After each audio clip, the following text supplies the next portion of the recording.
உலகம் புத்தம் புதியதாக இருந்த ஆரம்பத்திலேயே ஏதேன் என்ற அழகான தோட்டம் இருந்தது. அது மிகவும் வண்ணமயமான பூக்கள், மிகவும் சாறு நிறைந்த பழங்கள் மற்றும் மிகவும் சத்தமிடும் பறவைகளால் நிரம்பி இருந்தது. இந்த தோட்டத்தில் கர்த்தர் முதல் 2 மனிதர்களை படைத்தார், ஆதாம் மற்றும் ஏவாள். தோட்டத்தில் வாழ்க்கை முடிவில்லாத விளையாட்டு மற்றும் மகிழ்ச்சியின் நாள் போல இருந்தது. ஆதாமும் ஏவாளும் இந்த அற்புதமான இடத்தை ஆராய்ந்தனர். விலங்குகளுடன் பேசி, அற்புதமான மரங்களின் நிழலில் ஓய்வெடுத்து இனிமையான பழங்களை அனுபவித்தனர். தோட்டத்தில் உள்ள எண்ணற்ற மரங்களில் ஒன்று தனித்து நின்றது, நன்மை தீமை பற்றிய அறிவு மரம். கர்த்தர் ஆதாமுக்கும் ஏவாளுக்கும் ஒரே ஒரு விதியை மட்டுமே கொடுத்திருந்தார்: இந்த மரத்தின் பழத்தை சாப்பிடாதீர்கள். ஆனால் ஆர்வம் ஒரு சக்தி வாய்ந்த விஷயம். ஒரு நாள் ஒரு தந்திரமான பாம்பு ஏவாளிடம் வந்தது. அது ஒரு கவர்ச்சியான எண்ணத்தை கிசுகிசுத்தது. பழத்தை சாப்பிடு, நீ கர்த்தர் போல ஞானியாக இருப்பாய், நன்மைக்கும் தீமைக்கும் உள்ள வித்தியாசத்தை நீ அறிவாய். பழம் மிகவும் கவர்ச்சிகரமானதாகவும் மிகவும் சுவையாகவும் இருந்தது.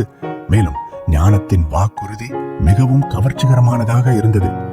ஏவாள் கை நீட்டி பழத்தை எடுத்து கடித்து சாப்பிட்டாள். அவள் ஆதாமுக்கும் கொஞ்சம் கொடுத்தாள், அவனும் சாப்பிட்டான். ஆனால் அவர்கள் பழத்தை ருசித்த தருணத்தில் அவர்கள் எதிர்பார்க்காத வகையில் அவர்களின் கண்கள் திறக்கப்பட்டன. அவர்கள் விஷயங்களை வித்தியாசமாக கண்டார்கள்.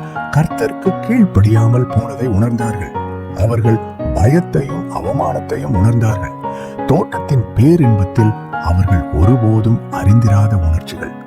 அவர்கள் செய்ததை கர்த்தர் அறிந்தபோது அவர்களின் கீழ்ப்படியாமையால் அவர் மிகவும் வருத்தப்பட்டார். விளைவு தெளிவாக தெரிந்தது. அவர்களால் இனி ஏதேனில் இருக்க முடியாது. தோட்டத்தை விட்டு வெளியேறுவது கடினம். ஏதேனின் வாயில்கள் அவர்களுக்கு பின்னால் மூடப்பட்டன.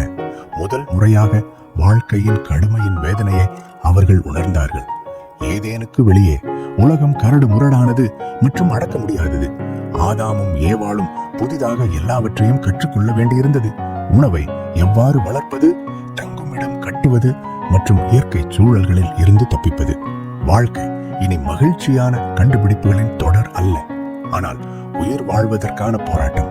இந்த புதிய உலகில் அவர்கள் வாழ்க்கையின் முழு நிறமாலையையும், மகிழ்ச்சி மற்றும் துக்கம், வெற்றி மற்றும் தோல்வி, பிறப்பு மற்றும் இறப்பு ஆகியவற்றை அனுபவித்தனர். அவர்கள் பெற்றோரானார்கள். தங்கள் சொந்த குடும்பங்களை கொண்ட குழந்தைகளை வளர்த்து நிலம் முழுவதும் பரவினர். அவர்களின் பயணத்தின் மூலம் ஆதாமும் ஏவாளும் தங்கள் சொந்த பலத்தையும் மீள்தன்மையையும் கண்டுபிடித்தனர். அவர்கள் ஒவ்வொரு சவாலையும் வளர்ந்து வரும் ஞானத்துடன் எதிர்கொண்டனர். மாற்றியமைக்கவும், ஆழமாக நேசிக்கவும், வாழ்க்கையின் நிலையற்ற தருணங்களை மதிக்கவும் கற்றுக்கொண்டனர். அவர்கள் தங்கள் குழந்தைகளுக்கு ஏதேன் கதைகளையும், நல்ல தேர்வுகளை எடுப்பதன் முக்கியத்துவத்தையும், தங்கள் செயல்களின் விளைவுகளுடன் வாழ்வதன் முக்கியத்துவத்தையும் கற்றுக் கொடுத்தார்கள். ஆதாம் மற்றும் ஏவாளின் கதை